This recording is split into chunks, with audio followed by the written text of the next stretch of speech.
इस वीडियो में हम देखेंगे कैलियम बिचरोमिकम मेडिसिन। ये होम्योपैथी की काफ़ी अच्छी मेडिसिन है और इससे पिछली वीडियो में हम ब्रायोनिया एल्बा मेडिसिन देख चुके हैं। हम कोशिश करते हैं कि अपनी वीडियो में आपको एग्जाम प्लस आपकी प्रैक्टिकल नॉलेज के लिए सभी इंपॉर्टेंट पॉइंट्स कवर करा पाएँ। तो पहले हम इसे एलन की नोट से देख लेते हैं। देखिए, इस मेडिसिन का कॉमन नेम होता है पोटेशियम बाइक्रोमेट। इसका फॉर्मूला है K2Cr2O7। अब हम इसके इंपॉर्टेंट पॉइंट्स देख लेते हैं जो कि आपको पता होने चाहिए। Affection of the mucous membrane, यानी कि ये मेडिसिन जनरली हमारे म्यूकस मेम्ब्रेन को अफेक्ट करती है, जैसे कि हमारी eyes, nose, mouth, throat, bronchi, GIT.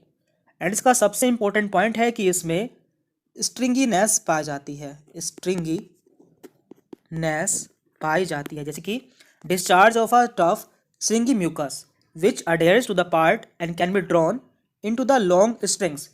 यानी कि जो इसके डिस्चार्ज होते हैं वो एक लंबे तार के रूप में होते हैं जो कि आसानी से दूसरे पार्ट्स पर चिपक जाते हैं। तो ये इसका पहला इंपॉर्टेंट पॉइंट है, स्ट्रिंगीनेस।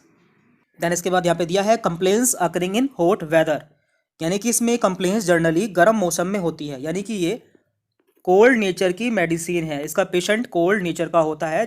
इसके बाद यहाँ पे दिया है pain in small spot can be covered with point of finger. ये इसका दूसरा सबसे इंपॉर्टेंट पॉइंट है। इसका जो पेन होता है वो स्मॉल स्पॉट में होता है, जिसे हम अपनी फिंगर के टिप से दिखा सकते हैं। एंड इसके बाद यह है shift rapidly from one part two another, और इसका पेन एक पार्ट से दूसरे पार्ट पर आसानी से शिफ्ट हो जाता है, यानी कि इसमें शिफ्टिंग पेन पाया जाता है। ये इसका थर्ड इंपॉर्टेंट पॉइंट है। अब देखते हैं कि आप इन पॉइंट्स को याद कैसे रख सकते हैं। तो ये है कैलियम बिचरोमिका मेडिसिन। इसे याद रखने का ट्रिक है एस का क्यूब। तो पहले एस से यहाँ पे है शिफ्टीनेस, दूसरे एस से है स्पोर्टीनेस, एंड तीसरे एस से है स्ट्रिंगीनेस। तो आप जानते हैं इसमें शिफ्टिंग पेन पाया जाता है।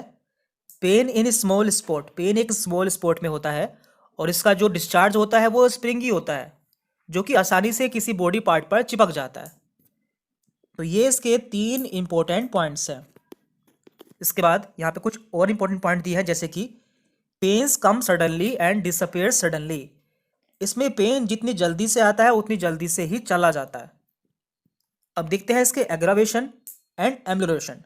तो इसका एग्रावेशन होता है हीट ऑफ समर से। तो आप जानते हैं ये कोल्ड नेचर की मेडिसिन होती है। इसका पेशेंट कोल्ड नेचर का होता है और उसे गर्मी से प्रॉब्लम होती है, तो इसे हीट ऑफ समर से प्रॉब्लम होती है और हॉट वेदर से प्रॉब्लम होती है। एंड इसे कोल्ड वेदर, ठंड से आराम मिलता है। तो ये इसके इंपॉर्टेंट पॉइंट्स हैं। इसके बाद दिया है कॉमनली यूज इन। इस मेडिसिन को हम कॉमनली किस में यूज़ करते हैं? तो इस मेडिसिन को हम कॉमनली कफ में, क्रॉप में एंड हेडेक में यूज़ करते हैं।